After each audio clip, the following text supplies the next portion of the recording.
નમસ્કાર. નિર્માણ ન્યૂઝની વિશેષ રજૂઆત ઝીરો અવર કાર્યક્રમ સાથે હું છું યજ્ઞ ત્રિવેદી. દર્શક મિત્રો, આજે ઝીરો અવર કાર્યક્રમમાં એક એવા મુદ્દા ઉપર મારે ચર્ચા કરવી છે કે જે અત્યારે ક્યાંક વર્તમાન સમયમાં આ મુદ્દો અત્યારે તો ચર્ચાસ્પદ છે કે નહીં તેને લઈને એક સૌથી મોટો સવાલ છે. આ એટલા માટે અત્યારે તો સવાલ છે કારણ કે આજે હું મુદ્દો લઈને આવ્યો છું બાળ લગ્નને લઈને. અને આ બાળ લગ્ન એ ના કોઈ સામાન્ય જનતાએ કહ્યું છે, ના કોઈ અન્ય કોઈ પદાધિકારીએ કહ્યું છે, પરંતુ આ ખેડાના સાંસદે તમામ લોકોની વચ્ચે જણાવ્યું છે કે બાળ લગ્ન રોકવામાં અમે ક્યાંક નિષ્ફળ નીવડ્યા છીએ, એટલે કે તંત્ર નિષ્ફળ નીવડ્યું છે. આ પહેલાં પણ અમે ટકોર કરી હતી કે બાળ લગ્ન અટકાવવા એ બહુ જરૂરી છે, કારણ કે બે વસ્તુ અત્યારે તો સામે આવતી હોય છે કે એક જ્યારે બાળ લગ્ન થતા હોય છે તો ત્યારે એમને ક્યાંક રોકવામાં આવતા નથી, અને પછી 17 વર્ષની 18થી 48 થાય તે પહેલાં જ અત્યારે તો ગર્ભવતી બની જતી હોય છે. હવે 17 વર્ષની જ્યારે દીકરીની વાત કરો, એ ગર્ભવતી બને એટલે અત્યારે તો એમ કહેવાય ને કે એમનામાં જ અત્યારે તો એટલા બધા કંઈક વિટામિન્સ કે એવું કંઈક નહીં હોય કે જે કારણે તેમના બાળકો પણ કુપોષિત અત્યારે તો જન્મતા હોય છે. અને આ માત્ર ગંભીર ઘટના એ માત્ર ખેડા પૂરતી સીમિત નથી. મહેસાણા, બનાસકાંઠા, ઘણી બધી જગ્યાએ આ પ્રકારની બાબતો જોવા મળે છે. અને આમાં એક બાબત એ પણ અત્યારે તો જોવા મળી છે કે બાળ લગ્ન રોકવામાં ચલો તંત્ર અત્યારે તો ક્યાંક નિષ્ફળ નીવડ્યું, પણ હજુ પણ સમાજમાં એ પ્રકારના ક્યાંક કુરિવાજો છે, જૂની માન્યતાઓ છે કે જેના કારણે આ વસ્તુ ફરી એકવાર બનતી રહેતી હોય છે. આ જ મુદ્દા ઉપર મારે ચર્ચા વિચારણા કરવી છે. ચર્ચા વિચારણા કરવા માટે અમારી સાથે જોડાઈ ગયા છે સંજયભાઈ જોશી કે જેઓ સર્ચ માય ચાઇલ્ડના ફાઉન્ડર છે. સાથે શીતલબેન પ્રદીપ અમારી સાથે જોડી ગયા છે કે જેઓ એસોસિએશન ફોર વોલન્ટરી એક્શનના સ્ટેટ કોઓર્ડિનેટર છે. સાથે ઋત્વીબેન પટેલ અમારી સાથે જોડી ગયા છે કે જેઓ રાષ્ટ્રધર્મ ફાઉન્ડેશનના ફાઉન્ડર છે અને સાથે સામાજિક કાર્યકર પણ છે. આ ત્રણનું સૌથી પહેલાં તો સ્વાગત છે. સંજયભાઈ, બાળકોની આપણે વાત કરતા હોઈએ છીએ ત્યારે બાળકો ક્યાંક અત્યારે તો જે ભિક્ષુક પ્રવૃત્તિમાં હોય ને એ બધામાં તો આપણે ઘણા બધા રોક્યા છે, ઘણી બધી તેને લઈને પણ ચર્ચાઓ કરી છે. પણ હવે જ્યારે બાળ લગ્નની વાત આવે છે, આ બાળ લગ્ન કે જે આપણે એમ કહીએ ને કે વર્તમાન સમયમાં ચર્ચાસ્પદ મુદ્દો એટલા માટે નથી લાગતો કારણ કે આવું પણ હોઈ શકે એવું ક્યાંક લોકો વિચારતા હોય છે.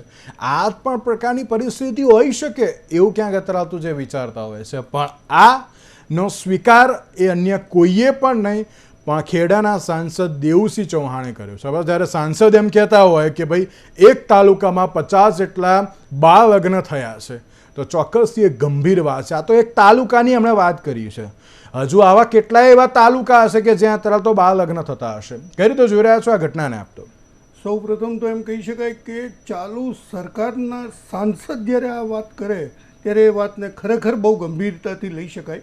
અને બીજી વાત તમને એ પણ કહી શકું કે જ્યારે આ ચર્ચા આપણે જ્યારે બાળ લગ્ન બાબતે કરી રહ્યા છીએ ત્યારે આજે 21મી સદીમાં આપણે છીએ.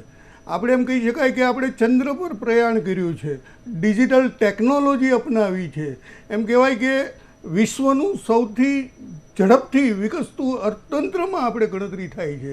આ 2047માં એમ કહેવાય કે એક વિશ્વ ગુરુ બનવાની તરફ જઈ રહ્યા છીએ. ત્યારે આ સમયની અંદર જ્યારે આપણે આમ કહેવાય જૂના રીતિ રિવાજો પ્રમાણેની વાત કરીએ, કુપ્રથાઓ જેને કહી શકાય એવા બાળ લગ્નની વાત કરવી પડે એ આપણી માટે બહુ ગંભીરતા છે. બીજો વિષય એ છે કે બાળ લગ્નની આપણે વાત છે તો એ જે ખેડાના જે સાંસદ સાહેબે જે વાત કરી એ માત્ર ખેડાનો નહીં પણ સમગ્ર દેશ અને ગુજરાતની જ્યારે વાત કરીએ છીએ તો મારા નોલેજમાં છે ત્યાં, અને હું એ બાબતે ઘણી મહેનત પણ કરી છે અને ઘણા કામ પણ કર્યા છે એ બાબતે. તો એમ કહેવાય કે ઇન્ટિરિયર એરિયાઝ જે છે, ગામડાઓ જે ઇન્ટિરિયર ગામડાઓ જે છે, જ્યાં ગરીબી છે, જ્યાં શિક્ષણનો અભાવ છે, જ્યાં કુપ્રથાઓ ચાલે છે, પરંપરાગત જો પ્રથાઓ છે એને ફોલો કરે છે. હા, એક વસ્તુ છે કે ત્યાં સ્માર્ટફોન વાપરે છે પણ આ કાયદાની ડર નથી. તો કાયદાનો ડર છે એ બહુ મહત્વનો વિષય છે. બિલકુલ સાચી વાત છે. અને જ્યારે આપણે દેવુસિંહ ચૌહાણની વાત કરીએ તો દેવુસિંહ ચૌહાણ જ્યારે આ એક કાર્યક્રમમાં ઉપસ્થિત થયા હતા તેમણે શું કહ્યું આપણે એ તો સાંભળીશું, પણ તેની સાથે એક બાબત જે એવી પણ સામે આવી છે કે વર્તમાન સમયમાં જૂની માન્યતાઓના કારણે અત્યારે તો આ પ્રકારની પરિસ્થિતિનું ક્યાંક નિર્માણ થયું હોય તેવું સ્પષ્ટપણે અત્યારે તો જે ફલિત થઈ રહ્યું છે. અને જ્યારે બાળ લગ્ન જેવી અત્યારે તો બાબત સામે આવતી હોય ત્યારે ચોક્કસથી સવાલ અત્યારે તો એ જ થતો હોય છે કે હવે આને રોકવું કેવી રીતે, કારણ કે 17થી 18 વર્ષની નાની વયની દીકરીઓ એ માતા બની રહી છે તેવી પણ બાબત અત્યારે તો સામે આવી છે. કારણ કે આને રોકવું પણ બહુ જરૂરી બની ગયું છે. દેવસિંહ ચૌહાણે શું કહ્યું, આવો સૌથી પહેલાં તો એ સાંભળી લઈએ. કે આપણે ત્યાં કેટલાક ગામડા એવા છે અમદાવાદના, એ ગામડાઓમાં એક આંકડો એવો આવ્યો કે 17 વર્ષથી ઉંમરે ગર્ભ ધારણ કરતી હોય એ દીકરીઓ કેટલી છે તો 17 છે, 18 છે, 18 દીકરીઓ. અને 18 વર્ષ પહેલા એ તાલુકામાં માતા બનેલી દીકરીઓ કેટલી આવી તો 48. એનો અર્થ શું થયો કે આ 50 દીકરીઓએ બાળ લગ્ન કર્યા. અને આ બાળ લગ્ન જે 50 દીકરીઓ કરી તો આપણો સમાજ સુરક્ષા વિભાગ પણ એની જવાબદારીમાં નિષ્ફળ છે. અને જવાબદારીમાં કોઈ વિભાગ નિષ્ફળ નથી, અમે નિષ્ફળ છીએ. અમે નિષ્ફળ છીએ જનપ્રતિનિધિ તરીકે. અમે એ સંદેશો નીચે સુધી પહોંચાડી શક્યા નથી, અથવા તો લોક નેતા તરીકે લોક કેળવણી આપી શક્યા નથી કે તમે તમારી દીકરીનું બાળ લગ્ન કરીને અહિત કરીને. જાણો છો કે ક્ષયનો સંબંધ કુપોષણ સાથે જોડાયેલો છે. અને હું એક સ્ટેપ આગળ વધીને મેં જણાવ્યું કે કુપોષણ ક્યારેક બાળ લગ્નમાં પણ થવાના કારણે પણ હોઈ શકે છે. મોટા ભાગે આપણે અનુભવ્યું છે કે નાની દીકરી હોય અને એને જ્યારે સંસાર શરૂ થાય ત્યારે એને ત્યાં આવતું બાળક તંદુરસ્ત નહીં હોવાના કારણે પણ બાળપણમાં જે રહેલી એની પૂરતો ખોરાક નહીં મળવાથી માંડીને શારીરિક બંધારણ જે આગળ જતાં એની ઇમ્યુનિટીને લો કરે છે. એટલે એને ઝડપથી ચેપ લાગવાની શક્યતા ઊભી થાય છે. એટલે સામાજિક કારણ બાળ લગ્ન પણ એમાં એક કારણ છે એવું અમારું માનવું છે. અને એમ દિશામાં પણ આપણે સાથે મળીને કામ કરવું છે. વર્ષની જે તેમણે કહ્યું ને કે ના 17 વર્ષની દીકરીઓ અત્યારે તો ક્યાંક જે લગ્ન કરી રહી છે અને લગ્ન કરતાની સાથે સાથે જ તેમાંથી ઘણી એવી જે દીકરીઓ છે કે ગર્ભવતી પણ બની જાય છે. સૌથી મોટો સવાલ છે અત્યારે, અને આને રોકવું પણ અત્યારે તો બહુ જરૂરી છે. શીતલબેન, કઈ રીતે જોઈ રહ્યા છો આ બાળ લગ્નની બાબત જે આ સામે આવી છે તેને આપ? એક તો આપણે એને સામાજિક દૂષણ કે રિવાજોના નામે જોઈએ એના કરતાં પણ વધારે આ એક અપરાધિક કૃત્ય છે એની એ રીતે આપણે જોઈએ. કારણ કે આજે જ્યારે આટલા વર્ષો થયા છે આપણને બાળ લગ્ન ઉપર કામ કરતા, તો બાળ લગ્નનો એનો પોતાનો કાયદો છે, પ્લસ જે જુવેનાઇલ જસ્ટિસ એક્ટ છે એમાં પણ આ એક ગંભીર ગુનો બને છે. અને પોક્સોનો કાયદો તો ખરો જ કે લગ્ન થાય અને ઇન્ટરકોર્સ થાય એટલે પોક્સોના કાયદા એના વ્યાખ્યામાં આવી જાય છે. અને ભારતીય ન્યાય સંહિતામાં જે 2023માં બની છે એમાં પણ આની જોગવાઈ છે કે આપણે મેરાઇટલ રેપ ગણીએ. 18 વર્ષથી નાની ઉંમરની છોકરી અને 21 વર્ષથી નાની ઉંમરનો છોકરો હોય તો આપણે એને લગ્ન પ્રતિબંધક અધિનિયમના કાયદામાં એને લઈ શકીએ. એના માટે 2024માં સુપ્રીમ કોર્ટે એક જજમેન્ટ આપેલું છે અને દરેક સ્ટેટે એના ઉપર એક્શન પ્લાન બનાવવાનું છે. એ એક્શન પ્લાનમાં બહુ ક્લિયર લખેલું છે કે આપણે ત્યાં સામાજિક ન્યાય અધિકાર વિભાગ છે એના અંદરમાં આ વસ્તુ આવે છે કે જેમાં એમને ચાઇલ્ડ મેરેજ પ્રોહિબિશન ઓફિસરની નિમણૂક કરવાની હોય. આપણે ત્યાં ચાઇલ્ડ મેરેજ પ્રોહિબિશન ઓફિસરની નિમણૂક છે, પણ એ ડેઝિગ્નેટેડ છે. દરેક જિલ્લામાં આપણે જોઈએ તો સમાજ સુરક્ષા અધિકારીને બાળ પ્રતિબંધક અધિકારી તરીકે બનાવવામાં આવ્યા છે.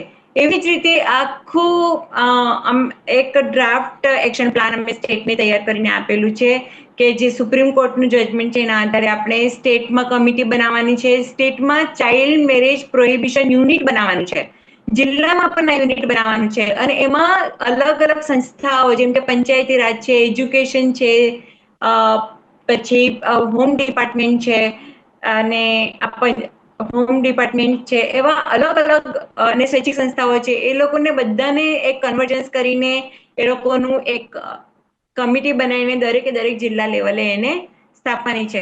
બીજું કે તમે આમાં ડેઝિગ્નેશન ને તમે વધારે ડિસેન્ટ્રલાઇઝ કરી શકો, એને ગ્રામ સ્તરે કે ગ્રામ પંચાયત સુધી તમે એને લઈ જઈ શકો. ઘણા બધા રાજ્યોએ એવું કર્યું છે કે બાળ લગ્ન પ્રતિબંધક અધિકારીની જવાબદારી ગામના સરપંચને પણ આપી છે. તમે આંગણવાડી વર્કરને પણ આપી શકો, તમે ટીચરને પણ આપી શકો. એટલે આપણે જેટલું આપણે આમાં આ જે સત્તા છે એને આપણે જેટલું ડિસેન્ટ્રલાઇઝ કરી શકીએ, વિકેન્દ્રિત કરી શકીએ, એટલું આપણી આ લગ્નને આપણે અટકાવી શકીએ.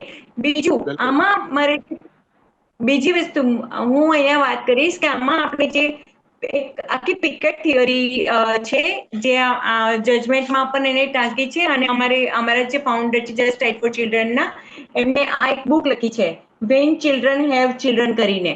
એ બુકમાં એમને એક આખી પિકેટ થિયરી આપી છે. એમાં એમને જણાવ્યું છે કે તમારે પોલિસી પ્રિવેન્શન, પ્રોટેક્શન અને પ્રોસિક્યુશન ઉપર કામ કરવાનું છે. એટલે પ્રોસિક્યુશન થશે તો સમાજને દાખલા પણ બેસશે. પ્રિવેન્શનમાં આપણે ત્યાં સુધી વિચારી શકીએ કે આપણું જો એજ્યુકેશન છે એ જો 18 વર્ષ સુધી ફ્રી કરવામાં આવે અને 12મા ધોરણ સુધી ફ્રી કરવામાં આવે તો આપણી દીકરાઓ જો ત્યાં સ્કૂલમાં હોય તો આ જે દૂષણો છે આપણે અહીંયા અટકાવી શકીએ.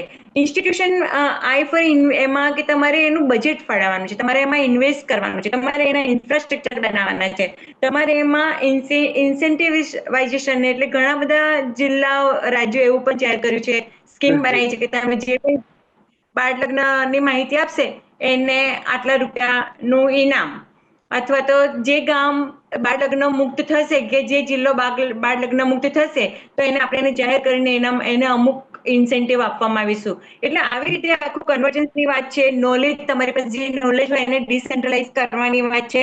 એક આખી ઇકોસિસ્ટમ બનાવવાની વાત છે કે એક આખું શીતલબેન, કે જ્યારે મુદ્દાઓ તો અત્યારે ઘણા બધા છે પણ તેની સાથે સાથે એનું અમલીકરણ પણ અત્યારે તો થવું એ બહુ જરૂરી છે.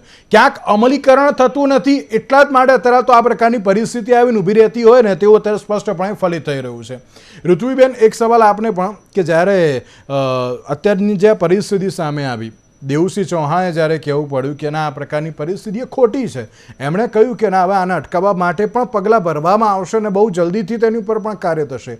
પણ તેમણે એક વસ્તુ બહુ જ એમ કહેવાય ને કે મહત્ત્વની કહી કે અત્યારના સમયમાં, એટલે કે વર્તમાન સમયમાં જૂની માન્યતાઓના કારણે અત્યારે તો બાળ લગ્ન થઈ રહ્યા છે. હવે એવું લાગે છે કે નહીં માન્યતાઓમાંથી બહાર લાવવા એ બહુ જરૂરી બની ગયા છે દરેક લોકોને તેમ? એટલે અત્યારે પ્રાઇમ ટાઈમના સમયે આપણા ટેલિવિઝનના માધ્યમથી જેટલા લોકો સાંભળી રહ્યા હશે ને એમના મોટા ભાગના લોકોને અત્યારે થતું હશે કે આ કયા વિષયની ચર્ચા કરી રહ્યા છો? બાળ લગ્ન એ તો ક્યાં હવે થાય છે? હવે તો એ બધી જૂની વાતો થઈ ગઈ. પણ દેવુસિંહભાઈના આખા નિવેદન પરથી આપણને જાણવા મળ્યું કે હકીકતમાં સમાજની પરિસ્થિતિ શું છે. હવે સૌથી પહેલા તો અહીંયા અભિનંદનને પાત્ર છે દેવુસિંહભાઈ પોતે, કારણ કે કોઈ પણ નેતૃત્વ જ્યારે જવાબદારી સ્વીકારે ને, અત્યારે મોટા ભાગના નેતાઓમાં શું હોય કે કોઈ પણ વસ્તુનું ડિનાયલ હોય કે ગ્લોરિફિકેશન હોય. એટલે આ જવાબદારી સ્વીકારવી, હકીકતો સ્વીકારવી એ કોઈ નેતા જ્યારે સ્વીકારે ત્યારે પરિસ્થિતિને એક તો સાચી છે એવી મહોર મળે. કોઈ પણ પરિવર્તનની શરૂઆત, યજ્ઞભાઈ, એ ક્યારે થાય? જ્યારે એ વસ્તુ ખોટી છે તમે એને સ્વીકારો ત્યારે. વસ્તુને ખોટી સ્વીકાર્યા વગર, એ હકીકતોને સ્વીકાર્યા વગર કોઈ પરિવર્તનની શરૂઆત થતી નથી. તો જ્યારે સરકારના એક જવાબદાર વ્યક્તિ તરફથી આ સ્વીકૃતિ મળે છે કે ના આવું થઈ રહ્યું છે અને એમાં પરિવર્તનની જરૂર છે, તો આપણા બધા પર એક બહુ મોટો પ્રશ્ન ઊભો થાય છે કે આવું કેમ થઈ રહ્યું છે અને થઈ રહ્યું છે તો હવે એનાથી આગળ શું કરી શકીએ. શીતલબેને બહુ સરસ આખી કાયદાકીય અને માળખાગત વાત કરી કે કેવી રીતે કાયદાઓ છે, માળખાઓ કેવા કેવા રચાયેલા છે. પણ હું અત્યારે એક સામાજિક કાર્યકર તરીકે વાત કરી છું અને સમાજના એંગલથી વાત કરી રહી છું યજ્ઞભાઈ. તો મને એવું લાગે છે કે બાળ લગ્ન છે ને, જ્યારે કોઈ પણ દીકરાના કે દીકરીના નાનપણમાં એક કાચી ઉંમરમાં વિવાહ થઈ જાય તો એ માત્ર ને માત્ર કાયદાનો ભંગ નથી. તમે એની જોડેથી એના બાળપણને છીનવી રહ્યા છો, એના શિક્ષણના અધિકારને છીનવી રહ્યા છો, એની સ્વતંત્રતાના અધિકારને છીનવી રહ્યા છો. દીકરી જે નાની ઉંમરમાં ગર્ભવતી થઈ જાય છે, એના આરોગ્યને, આવનારા આરોગ્યને છીનવી રહ્યા છો. ઓવરઓલ આખી જિંદગીના સપનાઓને તમે તોડી રહ્યા છો અને છીનવી રહ્યા છો. તો કાયદાકીય ભંગ તો છે જ, પણ સાથે સાથે કોઈકના જીવનને સંપૂર્ણ રીતે બાંધી રાખવાનો, એના સપનાઓને તોડવાનો આ બહુ મોટો ગુનો છે. સામાન્ય રીતે સમાજમાં માનસિકતા પ્રવર્તતી કેમ શું હોય છે અને કેમ આ ઘટનાઓ થાય છે એ પણ યજ્ઞભાઈ સમજવું જોઈએ. દીકરી એક ઉંમરની થઈ જાય ને એટલે ઘરના લોકોને, અને ખાસ કરીને જ્યાં શિક્ષણ નથી, જ્યાં આધુનિક વિચારો નથી, એ પરિવારોમાં વિચાર શું આવે કે હવે મોટી થઈ ગઈ, જવાન થઈ ગઈ, એને પરણાવી દો. બહુ ભણી લેશે તો એના લાયક છોકરો નહીં મળે, બહુ એના પરિવારની ઇજ્જત એ દીકરીની સાથે બાંધી દેવામાં આવી હોય કે કાલે ઉઠીને કંઈક બીજું આડું અવડું કરી દે, એના કરતા વહેલી ઉંમરે એને પરણાવી દો તો એનું ઘર અને પરિવાર સાચવીને એની જિંદગી ચલાવે. પણ આ આખી માનસિકતામાં, આ આખી સામાજિક પરિસ્થિતિમાં આપણે એ નથી સમજતા કે ચલો મોરલી તો એ ખોટું છે કે તમે કોઈકની જોડે મોરલી ખોટું કરી રહ્યા છો, પણ એ લોકોને એ પણ બીક નથી કે આની સાથે સાથે કેટલા ગંભીર કાયદાઓ જોડાયેલા છે. તો આ બધી જ વસ્તુમાં સૌથી પહેલા તો એને ખોટું સ્વીકારીએ. આ બધી જ પરિસ્થિતિ, બેને વાત કરી કે ગામના સરપંચ થી લઈને આંગણવાડી કેન્દ્રો સુધી, તો ગામમાં એક એવું વાતાવરણ ઊભું કરીએ કે આ જે થઈ રહ્યું છે એ ખોટું છે, આવું ના થવું જોઈએ. સમજણ હશે ને ક્યાંક, ઊંડેથી એ સ્વીકૃતિ હશે ને કે આ ખોટું થઈ રહ્યું છે, તો ધીમે ધીમે પરિવર્તન તરફની શરૂઆત પણ થશે. તો ગામના સરપંચથી લઈને, શિક્ષકોથી લઈને, આંગણવાડી કેન્દ્રોથી લઈને, આશા વર્કરથી લઈને, ધાર્મિક આગેવાનો, સાથે સાથે સામાજિક આગેવાનો, આ બધા જ જ્યારે ભેગા મળશે અને એની ઉપર સરકારના જે કાયદાઓ છે, આપણું બંધારણ જે વસ્તુને ખોટી ઠેરવે છે, એનું ચુસ્ત પાલન અને એનું જાણકારી હશે કે ભાઈ આવું કરશો તો આવી પરિસ્થિતિ આવી શકે છે, તમને પોક્સો થી લઈને આવા ગંભીરમાં ગંભીર કાયદાઓનો પણ સામનો કરવો પડે એમ છે, એ બધી જાણકારી આપશો તો આપમેળે એક સમજણ કેળવાશે, બીક પણ કેળવાશે અને એનાથી એક નાનકડા પરિવર્તનની શરૂઆત થશે યજ્ઞભાઈ. કારણ કે બહુ દુઃખ સાથે કહેવું પડે કે આ બહુ અંતરિયાળ ગામડાઓની કે બહુ માત્ર ને માત્ર ઓછા શિક્ષિત વર્ગોમાં આ પ્રશ્ન છે એવું નથી. હું પોતે જ્યારે 7મા ધોરણમાં અભ્યાસ કરતી હતી અમદાવાદ શહેરમાં, ત્યારે મારા જ વર્ગમાં અભ્યાસ કરતી એક દીકરીના લગ્ન કરી દેવામાં આવ્યા હતા. એટલે આ છે ને, સામાજિક જે દૂષણ હોય ને એ એક વર્ગ પૂરતું કે એક ક્ષેત્ર પૂરતું કે એક વિસ્તાર પૂરતું સીમિત નથી હોતું. એ દૂષણ સમાજમાં વ્યાપિત હોય છે. તો એને દરેક લેવલથી સાથે મળીને, અને જો સરકાર આ રીતનો સ્વીકૃતિ લેશે અને સાથ આપશે તો બહુ સારા પરિણામો તરફ આપણે આગળ વધી શકીએ છીએ. ભૂતકાળથી ઘણા સારી સ્થિતિમાં છીએ, હજુ પણ વધારે સારી સ્થિતિમાં જઈ શકીએ છીએ. સાચી વાત છે સંજયભાઈ.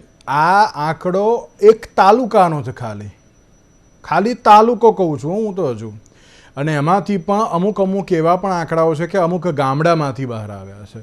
ઋત્વિબેને હમણાં જેમ કહ્યું ને કે અત્યારના સમયમાં અંતરિયાળ ગામડાઓની પરિસ્થિતિ શું હશે, તો સંજયભાઈ આ ક્યાંક જે બાબત જોવા મળી, દેવસિંહજી ચૌહાણે જે કહ્યું કે ના આ એક તાલુકામાં 50 થયા છે, જો હવે અંતરિયાળમાં જવા જઈએ તો ક્યાંક 100+ પણ આંકડો પહોંચી શકે તેવી પરિસ્થિતિ છે. આ તો હું ખાલી ખેડાની વાત કરું છું.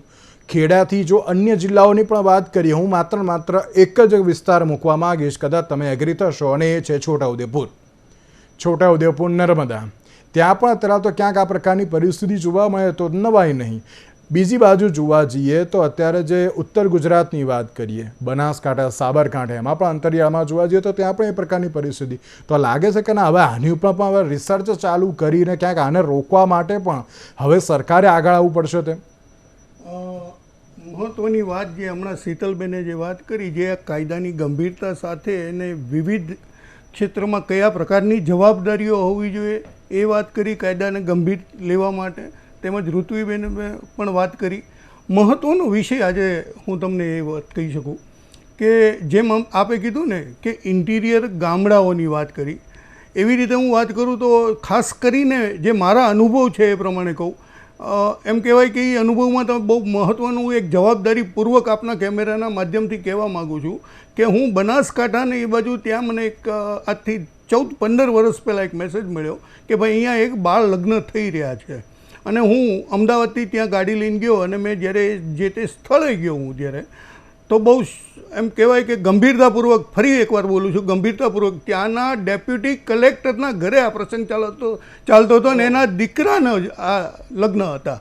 હવે જોવા જેવી વિશેષતા એ છે કે જ્યારે ડેપ્યુટી કલેક્ટરના જે કાયદાના રક્ષક છે એ જ ભક્ષક બને છે, એના દીકરાના લગ્ન, બાળ લગ્ન ચાલતા હતા અને એ બાબતે મેં ત્યાં નજીકના પોલીસ સ્ટેશનમાં ઇન્ફોર્મ કર્યું ત્યારે એણે એવો જવાબ આપ્યો કે આ તો ડેપ્યુટી કલેક્ટર સાહેબ છે, અમે શું કરી શકીએ. તો વસ્તુ સ્થિતિ ત્યાં છે કે ક્યાંય ને ક્યાંય ઢાક પીછણો ચાલે છે, ક્યાંય ને ક્યાંય લેતી દેતીના વ્યવહારો ચાલે છે, એ પણ મેં નજરે જોયેલા છે.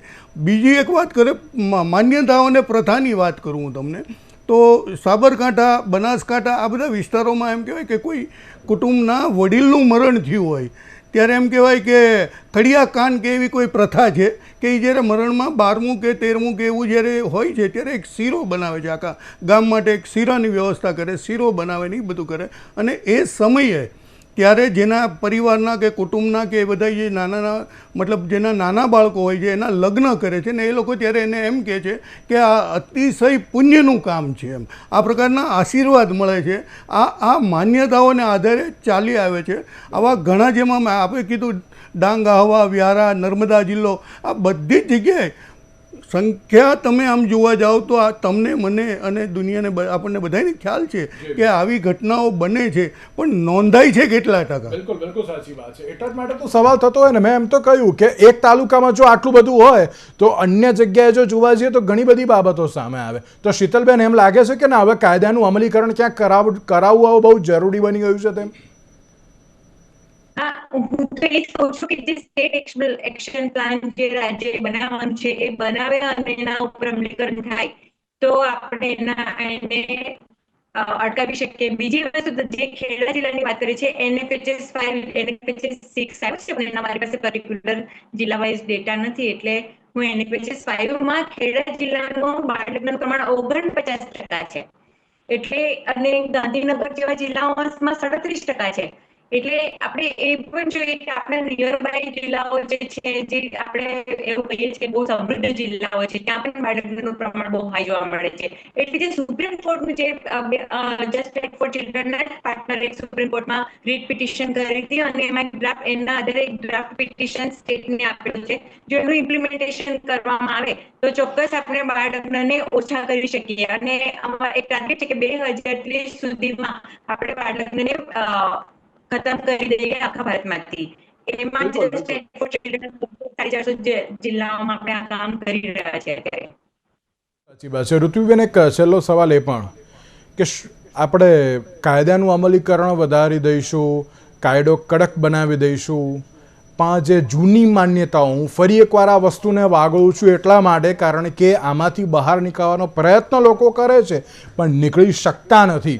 અને દેવુસિંહ ચૌહાણે આજે એ જ કહ્યું કે વર્તમાન સમયમાં જૂની માન્યતાઓના કારણે બાળ લગ્ન તરાલ પણ થઈ રહ્યા છે. તો લાગે છે કે હવે સમાજને પણ તેમાંથી બહાર લાવવો જરૂરી છે. હું એમ નથી કહેતો કે ના રીત રિવાજો બદલવાનું, ના, એ નથી બદલવું, પણ જ્યારે આ પ્રકારની જે જૂની માનસિકતાઓ છે એમાંથી બહાર આવવું બહુ જરૂરી છે. શું લાગી રહ્યું છે આપને? જી યજ્ઞભાઈ, એટલે મારું અંગતપણે એવું માનવું છે કે કોઈ પણ વસ્તુના કડકમાં કડક કાયદા હોય ને તો એ વસ્તુને કંટ્રોલ કરી શકે, પણ જે ગુનાહિત પ્રવૃત્તિ કરતા હોય છે ને એમને પોતાને સૌથી પહેલા એ સ્વીકાર જ નથી હોતો કે અમે કંઈ ખોટું કરી રહ્યા છે. કોઈ પણ કાયદાનો ભંગ કરતા હોય એ લોકો તો એવું જ માનતા હોઈએ છે કે અમે સાચું કરીએ છીએ.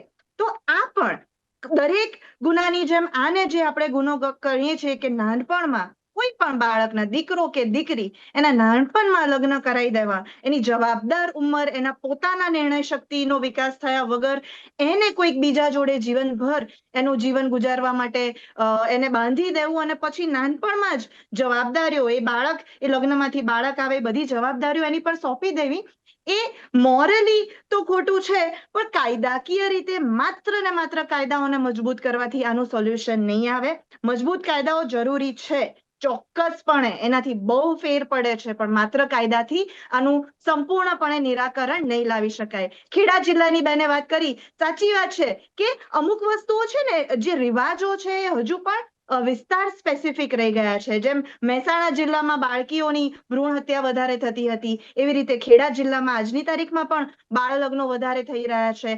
આ જે આપણે અત્યારે આંકડા જોઈ રહ્યા છે, ખાસ વાત અહીંયા નોંધવી પડે કે આ તો એ આંકડાઓ છે કે જે દીકરીઓ ડિલિવરી માટે હોસ્પિટલમાં ગઈ એમના બાળકને જન્મ આપવા માટે, ત્યારે એમના લગ્નની અને એમને જે બાળક કન્સીવ કર્યું હતું એ ઉંમર જ્યારે જાણવા મળી, ત્યારે એમના બાળ વિવાહ થયા હતા એ જાણવા મળ્યું. પણ કદાચ એવા કેટલા બધા કિસ્સા હશે કે હોસ્પિટલ સુધી એ ડિલિવરી માટે નહીં જતા હોય. મેં પોતે હમણાં અમે આખું એક પંચમહાલ જિલ્લામાં કેમ્પેઇન કર્યું હતું. અંતરિયાળ વિસ્તારોમાં ડિલિવરી પણ ઘરમાં આજે પણ થાય છે. તો એ કિસ્સાઓ, એ આંકડાઓ તો આપણી સામે આવતા જ નથી. તો આ બધી પરિસ્થિતિઓ, યજ્ઞભાઈ, કાયદો જરૂરી છે કોઈ પણ ગુનાહિત પ્રવૃત્તિઓને કંટ્રોલ કરવા માટે, પણ એને સંપૂર્ણપણે નાથવા માટે સૌથી પહેલા મેં કહ્યું એ પ્રમાણે સરકારની, સત્તાધીશોની એ વાત સ્વીકારવી પડે કે હજુ પણ પરિસ્થિતિ ખરાબ છે, અહીંયા સુધારાની જરૂર છે, અહીંયા કામની જરૂર છે. અને સાથે સાથે સમાજના તમામ માળખાઓ, એમાં મેં ધાર્મિક, સામાજિક, શૈક્ષણિક, બધા જ રાજકીય બધા જ માળખાઓએ ભેગા મળીને આમાં કામ કરવું પડશે. તો પરિણામો, બહુ સારા પરિણામો તરફ આપણે આગળ વધી શકીશું. બિલકુલ બિલકુલ સાચી વાત. બેન, શીતલબેન અને સંજયભાઈ, આપ ત્રણનો આભાર અમારી સાથે આ ચર્ચા વિચારણામાં જોડાવા માટે. દર્શક મિત્રો, વાત માત્ર એ છે કે જ્યારે બાળ લગ્નની વાત થતી હોય અને તેમાં પણ વર્તમાન સમયમાં જ્યારે આ પ્રકારની માનસિકતા સામે આવતી હોય, ત્યારે હું મહેરબાની કરીને એક જ વાત કહેવા માંગુ છું કે આ પ્રકારની માનસિકતામાંથી બહાર આવવું જોઈએ. અને તેની સાથે સાથે જો કોઈ અત્યારે તો આ પ્રકારની માનસિકતામાં જતા હોય તો તેને પણ બહાર લાવવાનો આપણે એક પ્રયત્ન કરવો જોઈએ સામાન્ય નાગરિક તરીકે. અને એ દરેક લોકોની જવાબદારી પણ છે. હવે જોવાનું એ રહ્યું કે હવે આગામી સમયમાં સરકાર દ્વારા કઈ રીતના પગલાં લેવામાં આવે છે અને સાથે સાથે સમાજ પણ કઈ રીતે તેમની જાતે અત્યારે તો એક સુધારવાનો પ્રયત્ન કરે છે, તે તો આવનારો સમય બતાવશે. આજના વિશેષ કાર્યક્રમ આપશે. નમસ્કાર.